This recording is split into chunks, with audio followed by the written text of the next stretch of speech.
Hello বন্ধুরা, তো যেটা বলার, তো শীতকালে সাধারণত পাখি একটু জড়সড় হয়ে থাকে। সাধারণত নয়, খুব বেশিরভাগটাই জড়সড় হয়ে থাকে। বিশেষ করে দেখবেন যেটা ঠিক 23-24 দিন যে পাখির যে লোমটা উঠে গিয়ে যে পালকটা বেরোনোর সময় যে পাখির শরীরটা যে খালি খালি থাকে, তো সেই সময়টাই বেশিরভাগ পাখিটাকে ঠান্ডা লাগে। বেশিরভাগ কুঁকড়াতে থাকে, এক জায়গায় জড়সড় হয়ে থাকে। তো জড়সড় হলে আপনি কি করবেন? তো বেশিরভাগ ক্ষেত্রে দেখবেন যেটা রাত্রিবেলা বা ভোরবেলা ওটা হয়ে থাকে। তো ভোরবেলা রাত্রি থেকে ভোরবেলা সাধারণত আপনাকে 2 থেকে 3 বার খেদাতে আসতে হবে পাখিটাকে। একটু ডিস্টার্ব করলে পাখিটা জলও খাবে। তো খেদাতে হবে। খেদালে পাখিটা একটু হাঁটাচলাও করবে, পাগুলো একটু ছাড়বে। তো যাতে নার্ভের না একটু টান এসে যায়। তো নার্ভের তো টান এসে যায় শীতকালে বিশেষ করে একটু, তো ওটা তো জানেন আপনারা, একটু ল্যাম্পের প্রবলেমটা বেশি হয়, ল্যাম্পটা বেশি হয়ে যায়। এর কারণেই তো প্যারালাইজড হয়ে যায়। তার ফলে পাখির যে প্রবলেমটা, যে খরাতে আপনার এফসিআরের যে প্রবলেমটা দাঁড়াবে, তো সেটা থেকে আপনাকে একটু ঠিক হতে হবে। আর পাখিটা জলও খাবে, খাবারও খাবে, আর খাবারটা ডাইজেস্টিংও হবে। তো তাতে পায়খানাও ডিস্টার্ব হবে না, কিছু হবে না। তো আর দেখবেন যখনই কুড়াবে একটু, যে পাখিটা জড়সড় হয়ে থাকবে, সেই সময় চেষ্টা করবেন একটু জলে ভিনিগার, রাত্রিতে জলে একটু ভিনিগার দিয়ে রাখবেন। গুড়টা দেওয়া ঠিক হবে না, কারণ গুড়টা দিলে একটু ঠান্ডা লেগে যাওয়ার চান্স থাকে, যতই আপনি ফুটিয়ে দিন না কেন, বিশেষ করে রাত্রির সময়।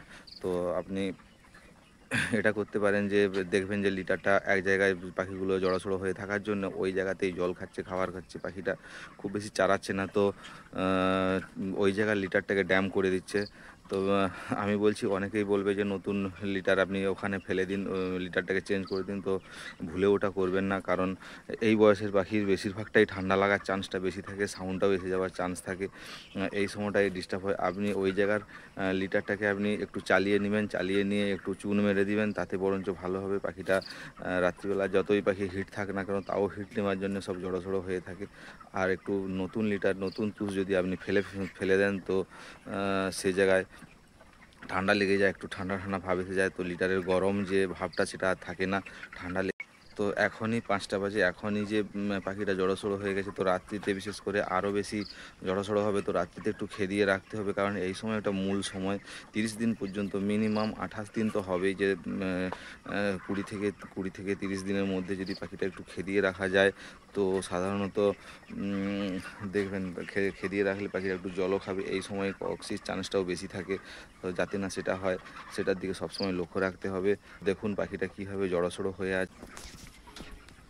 এখন বাজে বিকেল 5টা, তো তাতেই পাখিটা যেভাবে জড়সড় হয়ে আছে দেখুন। তো ঠিক ভোর বা ভোরবেলা বা রাত্রির দিক করে কীভাবে আরও জড়সড় হবে, এই জড়তাটা কাটবে কী করে? তো আপনাকে যেগুলো বললাম, বেশিরভাগ ক্ষেত্রে দেখবেন যে ভিনিগারের জল যদি আপনি রাত্রিতে খাওয়ান, তো জলটা একটু পরিমাণে খাবে।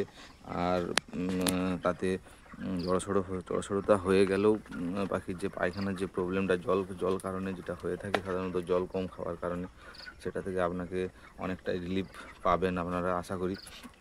আমিও পেয়েছি। তো যেটা পাই আমি আপনাদেরকে সবসময়ের জন্য শেয়ার করে থাকি। তো দেখবেন এইভাবে করবেন, একটু পাখিটাকে খেদাতে হবে, একটু কষ্ট করতে হবে। শীতকালে পোলট্রিতে পয়সা আছে ঠিকই, টাকা আছে, তো একটু পরিশ্রমও আছে। বিশেষ করে রাত্রিতেই প্রবলেমটা বেশিরভাগ হয়। দিনের বেলা আপনি যেমন তেমন করে ছেড়ে দিবেন, না খেদালেও ওরা জল খাবে, কোনো প্রবলেম হবে না। তো এখন সন্ধ্যা হয়ে এসছে, প্রায় 5:30 বাজে, অনেকক্ষণ থেকে এসেছি। তো ফার্মারের অপেক্ষা করে করে লাস্ট পর্যন্ত আমি এই ভিডিওটা বানালাম। তো ঠিক আছে, চলুন বন্ধুরা, সুস্থ থাকুন, ভালো থাকুন। যদি পারেন কমেন্ট, লাইক, সাবস্ক্রাইব দিয়ে চ্যানেলটিকে একটু বাড়িয়ে দিবেন। নতুন নতুন ভিডিও নিয়ে আপনাদের কাছে আসবো। আমি চেষ্টা করেছিলাম ফার্ম মালিকের সঙ্গে কথা বলার, কিন্তু ফার্ম মালিকের দেখা পেলাম না। ঠিক আছে, তো চলুন, ভালো থাকুন, থ্যাংক ইউ।